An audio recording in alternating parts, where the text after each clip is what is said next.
guys, welcome back to another video. Today I'm here to talk about the Denver International Airport, aka DIA.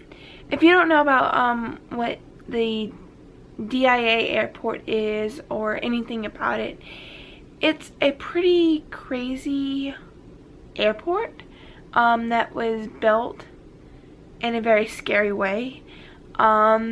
And it has some pretty crazy, scary conspiracy theories behind it. First of all, it was opened in 1995 on February 28th. It was supposed to open in 1994, but it ended up being 16 months behind schedule. So it was delayed by 16 months. That's over a year. That's a year and 4 months. That's a long time to be delayed. So it was $2 billion over budget, which means it costs $4.8 billion just to build this airport. And there was really no reason to build another Denver airport. It pretty much put the previous Denver airport out of business for no reason. Like, there was no reason to have to build another airport. This place, quote unquote, is one of the most evil places on earth. It's pretty hellish. The exit arrows point at each other, pretty much meaning there's no way out. Corridors lead nowhere, and the security points seem to disappear as you approach them. As you drive into the airport by car, you are greeted by the Blue Mustang, or Lucifer. This is a horse on its hind legs that is 32 feet high and 9,000 pounds. That's pretty big. And completely made of fiberglass. This ancient Egyptian statue can be translated as the god of death. And as you approach it, its eyes glow red. How scary is that in itself? And that's just driving into the airport. That's where it all begins. While the Lucifer was being built, the statue actually fell on the sculptor toward the end of it being done. Like, it was almost done, and the sculpture actually fell on the sculptor, rupturing an artery and killing him. And a family relative ended up having to finish it for him. It is said that Lucifer might be connected to time travel. There are many murals, all that have a scary meaning behind them, and these artworks are known to be linked to Satan or the Antichrist, or even both. Runways of the airport are actually shaped in the Nazi symbol of the swastika. And for those of you who do not know, the Nazis were actually Hitler's army that killed all these Jews in a mass Holocaust. And the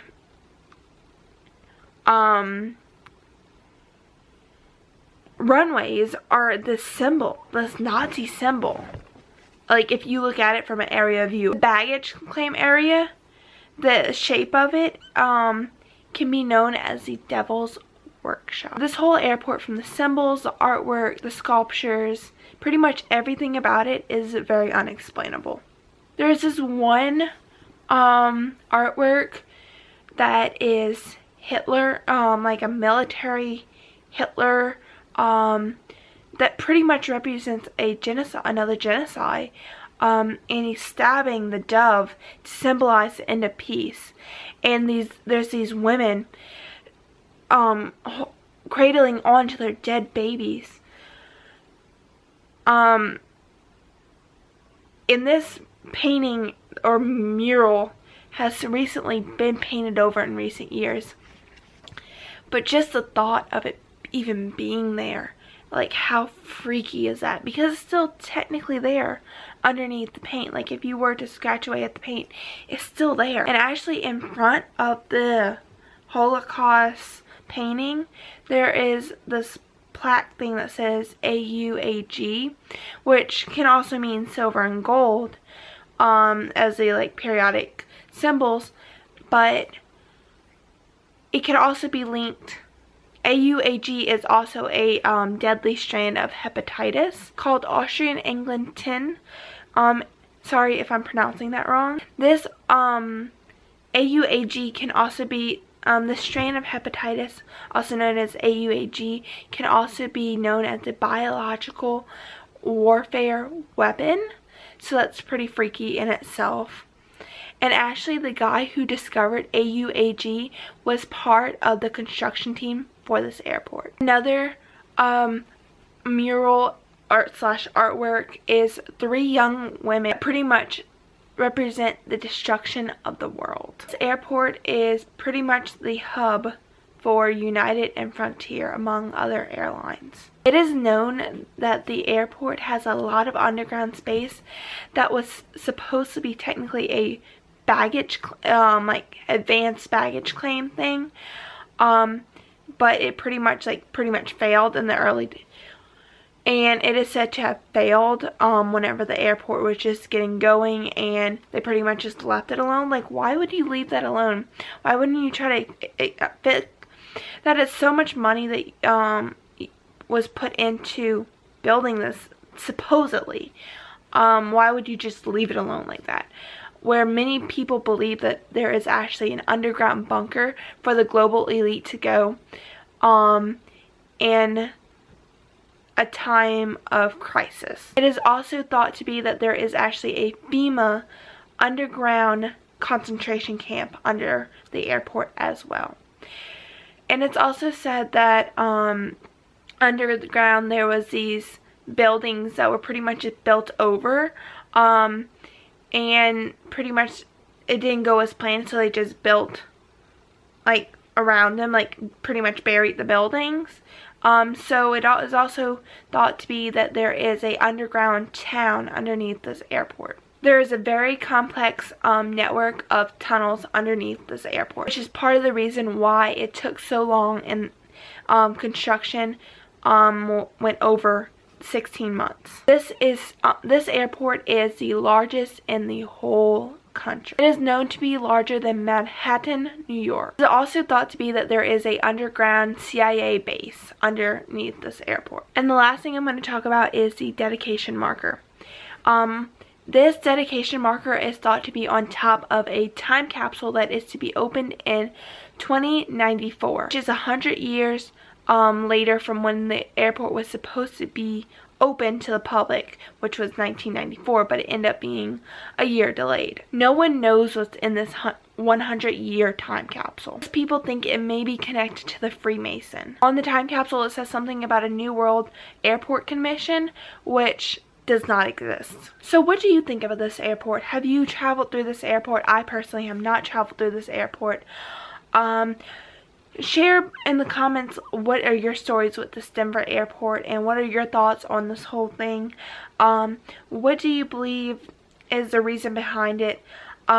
Pretty much my thoughts on this airport is it's pretty much trying to represent another Holocaust, another world destruction, and trying to have an underground bunker. I think there is an underground bunker for the elite people, elite government officials to go to in the time of crisis, because it's a midway point between New York and California, and it's just kind of in the middle of the country.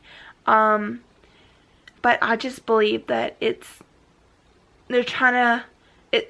was built to represent another world destruction and another repeat of Hitler, another repeat of the Holocaust and whatnot, and pretty much trying to represent the end of peace, like the mural with the stabbing of the dove, because the dove is meant to represent peace.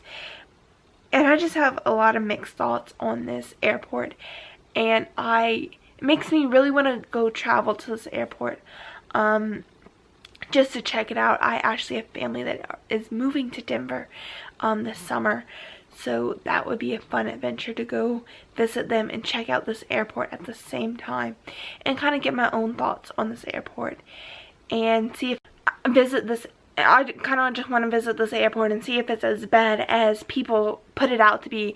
See if it's as bad as the stories say it is. And just kind of check it out for myself, because I'm the kind of person who wants to see things for myself. So this is the end of this video. Leave down below your thoughts on the Denver airport. And I'll see you guys in my next video. If you like this video, give it a big thumbs up. If you want to see more videos from me, hit that subscribe button, as well as a bell to be notified whenever I post new videos. And I'll see you guys in my next video on Wednesday. Bye guys!